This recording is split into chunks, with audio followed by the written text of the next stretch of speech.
Hello everyone, welcome back to the channel Vernac Language Classes. How are you all? I'm fine over here. I'm back with another video for the class 12 board examination series, and in this video we'll be covering one very important and one of the most funniest chapters of class 12, Poets and Pancakes. I know इस chapter ने बच्चों को बहुत परेशान किया है, बच्चों को समझ नहीं आया ये चैप्टर। कई सारे कमेंट्स भी आए थे, तो मैं आपके लिए आज ये चैप्टर लेके आया हूं and this is my guarantee कि इस वीडियो के बाद यू विल बी थैंकिंग मी कि आपने ये वीडियो देखी, क्योंकि इसके बाद आपको चैप्टर में ना तो कोई डाउट रहेगा, ऊपर से आप हंसोगे भी बहुत। तो चलिए स्टार्ट करते हैं। सबसे पहले जानते हैं हमारे ऑथर के बारे में। ऑथर है हमारे अशोका मित्रन। अशोका मित्रन ने ये स्टोरी, एक्चुअली उनकी एक बुक है माई ईयर्स विद बॉस, उसमें से निकाला हुआ एक एक्सर्प्ट है जिसमें बात होती है उनके उस टाइम की जब वो जेमिनी स्टूडियोज में काम किया करते थे।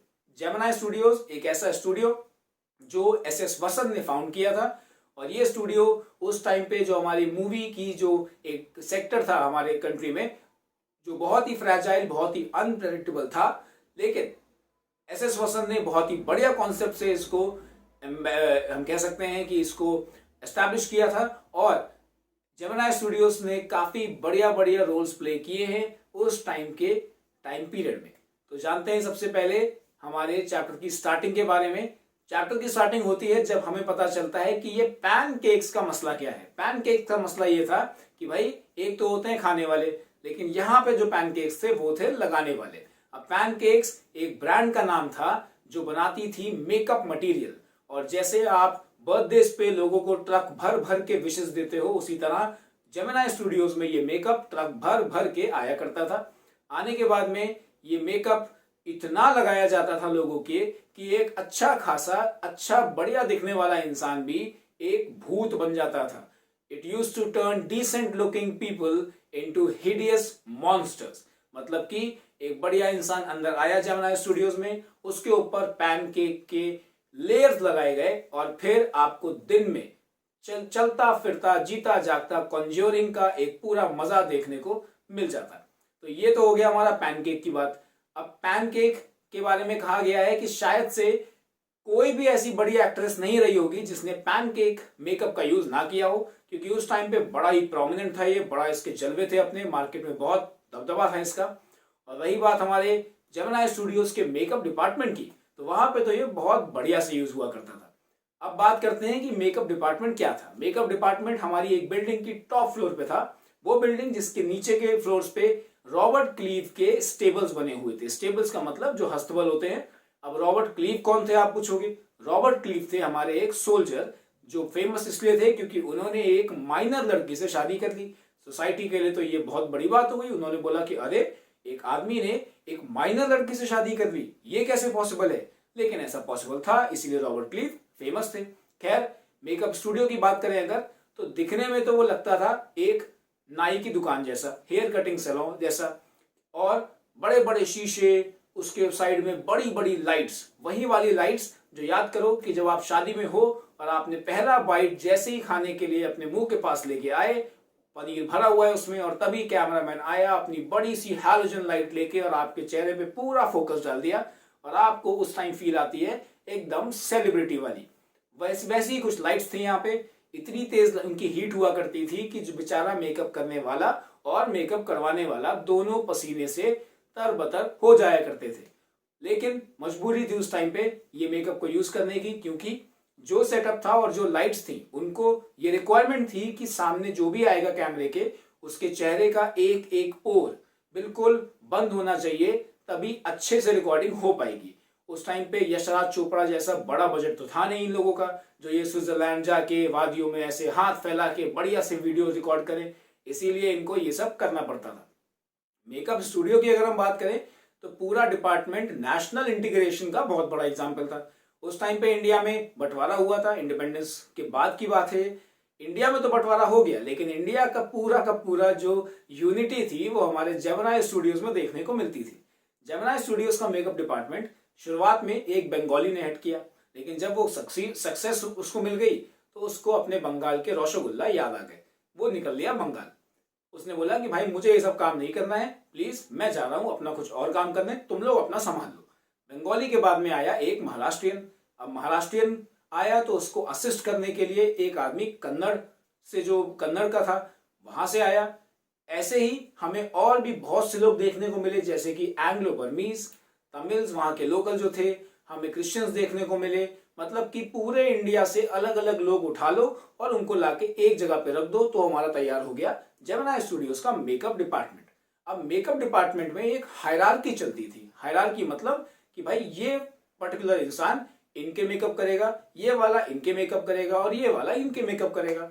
तो सबसे पहले जो हमारे जो चीफ मेकअप आर्टिस्ट था वो हमारे मेन हीरो और हीरोइन के मेकअप किया करता था।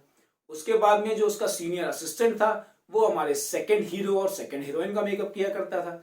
और हमारा लास्ट में सबसे पॉपुलर इंसान जो था ऑफिस बॉय, उसका काम था पूरे क्राउड का मेकअप करना।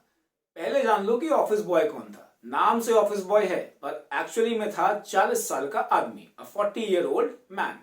जब ये भाई साहब पहली बार जेमिनी स्टूडियोज में आए थे तो ये बड़े सपने लेके आए थे। इनका सपना था कि भाई मैं एक स्टार बनूंगा, अगला सुपरस्टार मैं ही हूं। जैसे कि आज के टाइम में हर कोई मुंबई जाता है ये सोच के कि अगला अपकमिंग स्टार तो मैं ही बनूंगा। ये पहुंचे स्टार बनने, स्टार तो खैर नहीं बन पाए, लेकिन इतना कॉन्फिडेंस था उसको कि उसने सोचा कि अगर मैं स्टार नहीं भी बना तो चलो डायरेक्टर तो पक्का बनूंगा, क्योंकि डायरेक्टर बनने के लिए करना ही क्या है, एक कैमरा पकड़ो, लाइट्स कैमरा एक्शन बोलो और तुम डायरेक्टर बन गए। और तो और उसने सोचा कि चलो मान लो कि मेरी 7.5 चल रही होगी और मैं डायरेक्टर नहीं बन पाया तो भी लिरिक्स राइटर या फिर स्क्रिप्ट राइटर तो मैं पक्का बनूंगा ही बनूंगा, because I am so talented. ये कॉन्फिडेंस था उस बंदे का, लेकिन बेचारा बना क्या, ऑफिस बॉय। और काम क्या था, एक बाल्टी में पैनकेक वाला मेकअप भर के रखता था। जब भीड़ की कोई शूटिंग होनी होती थी, ये वही भीड़ है जो पुरानी मूवीज में ऐसे चक्कर बना के खड़ी होती थी और चिल्लाती थी मारो मारो मारो, ये वही भीड़ थी। तो जब भी इस भीड़ का मेकअप करना होता था, हमारे ऑफिस बॉय एक बाल्टी में पैनकेक वाला मेकअप भर के रखते थे और जो आया सामने ऐसे लिया पैनकेक मेकअप और उसके मुंह पे इतने सारे स्पर्श दिया करते थे, इतना सारा मेकअप लगाते थे कि उसका एक एक पोर बंद हो जाया करता था। ऐसे होता था इनका काम।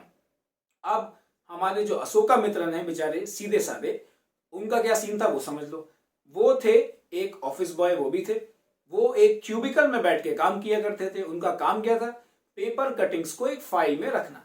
अब देखो, जब तुम अपने घर पे बैठे हो, तुमने 2 घंटे पढ़ाई करी और तुम्हें घर पे कोई देखने नहीं आया, तुमने जैसे ही बुक बंद करी ये सोच के कि चलो यार बहुत पढ़ाई हो गई, अब थोड़ा सा रेस्ट लेते हैं, and the moment you picked up your mobile phone, तभी आपके पापा मम्मी दादा दादी भाई बहन जो भी आपके रूम के अंदर एंटर करता है वो आपको देखता है और उसके मन में क्या आता है कि ये तो कुछ कर ही नहीं रहा है, इसने तो कोई पढ़ाई करी ही नहीं है। यही सेम चीज होती थी अशोका मित्रन के साथ में। वो बेचारे दिन भर बैठ के काम कर रहे हैं और सब उन्हें जब देखते थे तो कहते थे कि ये तो खाली बैठा रहता है, इसको काम ही क्या है, तो चलो फिर जब भी मन होगा अपनी भड़ास निकालने का इसी के पास में जाएंगे और इसको परेशान करेंगे। ऑफिस बॉय जब भी गुस्से में होता या अपनी भड़ास निकालनी होती तो वो पहुंच जाता हमारे अशोका मित्रन के पास में और आके बताता कि यार मैं इस जगह पे अपना टैलेंट बर्बाद कर रहा हूं। क्यों? क्योंकि अगर एक आदमी इस पूरे स्टूडियो में ना होता तो मैं अपना टैलेंट बहुत अच्छे से शोकेस कर पाता। अब वो आदमी कौन था? वो थे हमारे कोटामंगलम सुब्बू। ये कोटामंगलम सुब्बू वही कैरेक्टर है जो आपकी लाइफ में, सबकी लाइफ में एक कैरेक्टर तो जरूर होता है, चाहे वो मिश्रा जी का लड़का हो, चाहे वो शर्मा जी का लड़का हो, चाहे वो आपके बुआ का बेटा हो या आपकी मौसी का बेटा हो, एक इंसान तो ऐसा जरूर होता है जिसका एग्जाम्पल आपको हमेशा दिया जाता है। ये वही आदमी था। अब कोटामंगलम सुब्बू एक ऐसा कैरेक्टर है जो एक ऑल इन वन पैकेज था।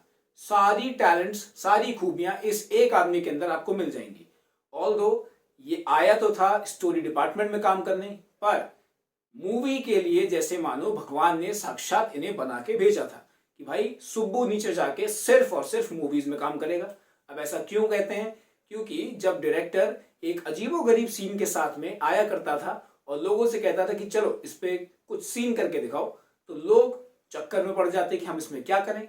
लेकिन हमारे सुब्बू भाई साहब 3-4 अलग अलग ऑल्टरनेटिव्स लेके आते और वो सीन करके दिखा देते। जैसे कि एक बार इनको बोला गया कि ये देखो एक सीन है, इसमें एक चूहा नदी के अंदर जाके एक टाइगर को मार देता है। अब टाइगर को मारने के बाद में जब चूहा बाहर निकलता है तो देखता है टाइगर का बच्चा भी है। उसके दिल में दया आ जाती है, वो सोचता है कि अरे बेचारा बच्चा, चलो मैं इसे गोद ले लेता हूँ। वो उसे गोद लेके उसे पाल पोस के बड़ा करता है और इस तरह ये सीन तुम्हें करना है। अब सब लोग चक्कर में पड़ गए कि हम क्या करें, लेकिन सुब्बू जाके 3-4 ऑल्टरनेटिव्स के साथ में वो सीन करके दिखा देता है। डायरेक्टर ने अगर गलती से बोल दिया कि यार सुब्बू मजा नहीं आया, तो सुब्बू रुकता नहीं था, वो 10-12 और ऑल्टरनेटिव लेके वो सीन करके दिखा दिया करता था। और इसीलिए वो हमेशा फेवरेट रहा अपने बॉस का, क्योंकि वो बहुत चीयरफुल था, वो बहुत ज्यादा पॉजिटिव था। उसको कभी भी कोई भी चीज दे दो, वो अपनी क्रिएटिविटी के साथ में उसके साथ कुछ ना कुछ तो करके। साथ ही साथ सुब्बू हमारे एक बहुत ही अच्छा पोएट, जो कि एक नॉवलिस्ट भी था, जिसने एक नॉवल भी लिख दी थी, और साथ ही साथ बहुत अच्छी पोएम्स और बड़े ही अच्छे आर्टिकल्स लिखा करता था। तो एक ऑल इन वन पैकेज था। इसके साथ में बहुत अच्छा इंसान भी था, क्योंकि उसने अपने सभी लोगों को कह रखा था कि तुम्हें कोई भी दिक्कत हो मुझसे बात करना, मेरे पास आना, मैं तुम्हारा ध्यान रखूंगा, मैं तुम्हारा खर्चा भी उठाऊंगा, बिना ये सोचे कि मैं ये सब करूंगा कैसे।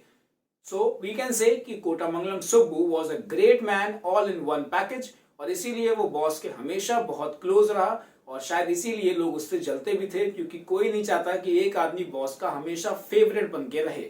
जैसे कि आपके क्लास में एक बच्चा तो हमेशा होता है जो टीचर का एक तरीके से अडॉप्टेड सन या डॉटर बन ही जाता है, क्योंकि टीचर उससे इतना प्यार करने लगते हैं कि जैसे मानो उनका सगा बेटा या बेटी हो। तो ये बात हो गई हमारे सुब्बू की। अब बात करते हैं एक और मजेदार कैरेक्टर जो थे हमारे लीगल एडवाइजर। मैंने आपको बताया कि कोटामंगलम सुब्बू एक स्टोरी डिपार्टमेंट के लिए हायर हुए थे, उसमें थे और भी कई सारे पोएट्स, साथ ही साथ थे लीगल एडवाइजर। अब लीगल एडवाइजर एक ऐसे आदमी थे जो बिल्कुल अलग दिखते थे। बाकी सब पहनते थे खादी की शर्ट्स और धोतीस, लेकिन लीगल एडवाइजर हमारे पहनते थे हमेशा शर्ट, पैंट, टाई और कभी कभी कोट। आदमी ये कैसे थे? He was a man of cold logic, बिल्कुल फीलिंग्स नहीं, सेंटिमेंट्स नहीं, कुछ नहीं, बिल्कुल डेड, खत्म। और एक बार तो इन्होंने क्या किया, एक एक्ट्रेस को गुस्सा आया तो उसने प्रोड्यूसर और सभी क्रू मेंबर्स को बहुत सुनाया, बहुत डांटा, बहुत चिल्लाई, और लीगल एडवाइजर ने क्या किया, चुपचाप रिकॉर्डिंग ऑन कर दी। जब रिकॉर्डिंग चल रही थी तो एक्ट्रेस को पता ही नहीं चला। जब वो शांत हुई तो लीगल एडवाइजर ने हमारी रिकॉर्डिंग वापस से प्ले कर दी। अब जब एक्ट्रेस ने सुनी अपनी रिकॉर्डिंग तो उसको लगा कि अरे ये तो मैं बहुत ज्यादा बोल गई। उस इंसिडेंट के बाद बेचारी कभी दोबारा अपना कॉन्फिडेंस रीगेन कर ही नहीं पाई, और इस तरह उसका करियर ही खत्म हो गया। जो बहुत छोटा सा बड़ा ही शानदार सा करियर था वो खत्म हो गया।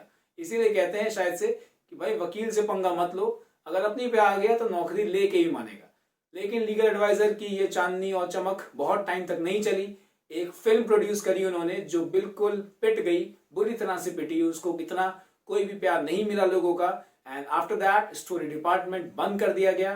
पहली बार हुआ था कि शायद पोएट्स और राइटर्स के वजह से एक लॉयर की जॉब गई है। साथ ही साथ ये लॉयर उस डिपार्टमेंट में बिल्कुल अलग दिखता था। एक तरफ पोएट्स और राइटर्स थे जो हर चीज को फैंटेसाइज, हर चीज को ड्रीम किया करते थे, और एक तरफ ये थे जो हर चीज में अपना लॉजिक लेके आया करते थे। And that is why he was quite a different character in this story. तो अब बात हो गई हमारे सुब्बू की, वकील साहब की। अब एक बार जान लेते हैं कि अब एंट्री होती है हमारे फ्रैंक बकमैन्स के मॉरल रीआर्मामेंट आर्मी की। तो मॉरल रीआर्मामेंट आर्मी एक तरीके से एक कम्युनिज्म का मैसेज लेके ही आए थे। यहाँ पे ऑलमोस्ट 200 लोगों की इनकी आर्मी थी, अलग अलग 20 नेशनैलिटीज से, और ये हमेशा ये कहते थे कि भाई जीसस क्राइस्ट सबके हैं। ये फेमस क्यों हुए? इन्होंने 2 प्ले किए थे, ठीक है। इन्होंने एक प्ले किया था जिसका नाम था जोथम वैली, दूसरा था फॉरगॉटन फैक्टर। अब दोनों प्लेस की खासियत क्या थी? कमाल के कॉस्ट्यूम्स और कमाल की प्रेजेंटेशन थी। साथ ही साथ इनका सनराइज और सनसेट का जो सीन था वो तो इतना पॉपुलर हुआ कि तमिल ड्रामाज में आने वाले कई सालों तक यूज हुआ। करते क्या थे, स्टेज को खाली करके एक वाइट बैकग्राउंड लगाया और एक फ्लूट की म्यूजिक प्ले कर दी। बस लगता था जैसे मानो सनराइज हो रहा है या फिर सनसेट हो रहा है। लोगों को भी बड़ा मजा आ रहा था। कोई नहीं चाहता था कि भाई क्राउड के ऊपर पैनकेक लगाया जाए, सब चाहते थे इनके प्ले को देखना। लेकिन ये कुछ टाइम बाद चले गए। जाने के बाद में हमेशा ये सोचा गया कि आखिर ये आए क्यों थे। तब पता चला कि ये एक्चुअली में कम्युनिज्म वाला मैटर ही लेके आए थे, और हमारे बॉसेस का तो एक तरीके से फायदा उठा लिया गया, उनको पागल बना दिया गया। उनको लगता रहा कि ये हमारे बेनिफिट के लिए आए हैं, पर वो तो अपना एजेंडा लेके आए थे और उसको पूरा करने की कोशिश भरपूर करके गए थे। इसके बाद में जेमिनी स्टूडियोज में बहुत टाइम तक शांति रहती है, लेकिन कुछ महीनों बाद एकदम से कॉल आता है। कॉल आता है तो पता चलता है कि भाई एक ब्रिटिश पोएट आने वाले हैं। अब जैसे ही ब्रिटिश पोएट का नाम सुना, लोग चक्कर में पड़ गए कि कौन है ये जो हमारे यहाँ आने वाला है। लोगों ने विलियम वर्ड्सवर्थ से लेके पता नहीं किस किस का नाम सोच डाला, लेकिन उनके पल्ले कुछ पड़ा नहीं। और जिस दिन वो पोएट पहुंचा तो अशोकामित्रन बोलते हैं कि जब वो पहली बार सामने आया तो उसकी पर्सनालिटी बड़ी अच्छी थी। Very tall, very handsome, very broad, लंबा चौड़ा एक इंसान जो बहुत बढ़िया सा लग रहा था, बहुत प्रेजेंटेबल था। लेकिन दिक्कत ये थी कि उसका नाम तक नहीं पता था किसी को, यहाँ तक कि इनके बॉस को भी उसका नाम नहीं पता था। बॉस गए स्टेज पे, स्पीच में जाके उस आदमी के लिए तो बात नहीं करी, लेकिन हाँ इंडिपेंडेंस और डेमोक्रेसी की बातें जरूर कर दी। इंडिया में यही होता है, कुछ समझना आए तो भारत माता की जय बोल दो, लोग आपका साथ दे ही देंगे। इसके बाद में बॉस ने उस पोएट को अपना स्टेज दिया। पोएट आया तो ऑथर कहते हैं कि शायद से उस पोएट ने आज तक कभी ऐसी ऑडियंस देखी नहीं होगी जो बिल्कुल अब्बा डब्बा जब्बा टाइप बैठी हुई थी। ये वही चीज है कि आपको कोई लैंग्वेज समझ ही ना आती हो और आपके सामने कोई इंसान आके वो लैंग्वेज में बात करे तो आप उसको कैसे देखोगे। आपके चेहरे पे तो बिल्कुल ही होश उड़ जाएंगे आपको सबटाइटल तो मिलेंगे नहीं। साथ ही साथ जो सामने खड़े होके बोल रहा है वो भी अलग नर्वस हो जाएगा कि यार आखिर ये लोग इतना सीरियस क्यों हैं। यही हुआ उस पोएट के साथ में। उन्होंने अपनी लाइफ स्टोरी शेयर करी पर किसी को समझ नहीं आई, सब चुपचाप बैठे हुए थे, बिल्कुल सन्नाटा था। वो अपनी स्पीच बोल के चले गए वहां से। अब चले जाने के बाद में एक मिस्ट्री बनी रही कि आखिर ये कौन था और क्यों आया था। ये बात का पर्दा उठता है, इस राज से पर्दा उठता है कुछ टाइम बाद। अशोकामित्रन ने जब जेमिनी स्टूडियोज छोड़ दिया तो उन्होंने एक बार हिंदू न्यूज़पेपर में देखा कि एक एनकाउंटर नाम का कोई एक पब्लिकेशन है और वहां पे एक एक एक इवेंट ऑर्गेनाइज हो रहा है और उस एनकाउंटर के जो एडिटर हैं उनका नाम है स्टीफन स्पेंडर। तब इनको लगता है कि अरे यार ये तो वही आदमी है जो हमारे यहाँ आया था, he is the same man जो हमारे यहाँ पहुंचा था। अब इनके अंदर क्यूरियोसिटी आई, ये फटाफट से गए ब्रिटिश काउंसिल की लाइब्रेरी में। वहां जाके इन्होंने देखा तो ब्रिटिश काउंसिल की लाइब्रेरी बड़ी अलग थी, बड़ी शानदार थी। इन्होंने सोचा यार ये बड़ा सही है, इतने अच्छे पोस्टर, इतना बढ़िया सब अरेंजमेंट है यहाँ पे। और जब ये पहुंचे दी एनकाउंटर की उस बुक के पास में तो उसका हाल बहुत ज्यादा बुरा था, उसको किसी ने टच भी नहीं किया था, किसी ने पढ़ के देखा भी नहीं था। और जब इन्होंने उसमें एडिटर का नाम देखा तो वो था स्टीफन स्पेंडर। अब स्टीफन स्पेंडर का नाम देख के इनको बड़ा ही एक्साइटमेंट भी हुई। बोले कि अरे वाह, ये तो भाई एडिटर है इसका पूरा।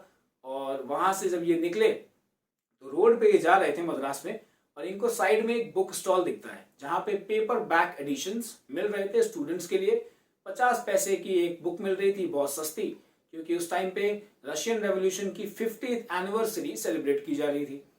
वहां पे इनको एक बुक दिखाई देती है जिसका नाम था द गॉड दैट फेल्ड। अब इस बुक में बात हुई थी कम्युनिज्म के अंदर जाने की और वहां से वापस आने की।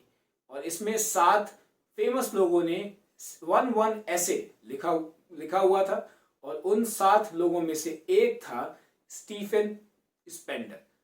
ये नाम पढ़ के ऑथर को जैसे मानो करण को अर्जुन मिल गया, कुंभ में छूटा हुआ एक भाई मिल गया हो। उनको लगा कि अरे ये तो वही आदमी है जो हमारे यहाँ आया था, जिसने स्पीच दी थी। और इस बात को देख के ऑथर बहुत खुश होते हैं और तब उनको समझ में आता है कि आखिर स्टीफन स्पेंडर क्यों आया था उनके पास, उनके स्टूडियो में, क्योंकि वो खुद एक कम्युनिस्ट था और वो उससे बाहर निकला था। और इसीलिए शायद वो अपनी लाइफ स्टोरी शेयर करने आया था जेमिनी स्टूडियोज में और सबको बताने आया था, लेकिन वहां के लोगों को कुछ पल्ले नहीं पड़ा और इसीलिए शायद वो डिसअपॉइंट होके वहां से चला भी गया था।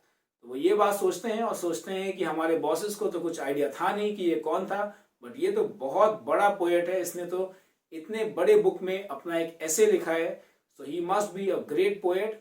और उनको आखिरकार मिस्ट्री का पता चल जाता है कि क्यों स्टीफन स्पेंडर जेमिनी स्टूडियोज में आया था। So that's it about the story of poets and pancakes. I hope you like the story and I know कोई लिंक नहीं है इसमें एक पार्ट का दूसरे पार्ट से, लिंक ढूंढने की कोशिश भी मत करना यार। Just enjoy the plot of the story, अलग अलग कैरेक्टर्स के अलग अलग मस्तियां हैं, मजे हैं, उनको एंजॉय करो. I hope you understood the story. If you did, tell me in the comment section which part was your favorite. I'll be waiting for your comments and stay tuned to the channel क्योंकि और as you know strategy आ चुकी है, strategy पे काम करना अब हम शुरू कर देंगे. Alright, that's it for the video. I'll see you in another video. Till then, take care and bye bye.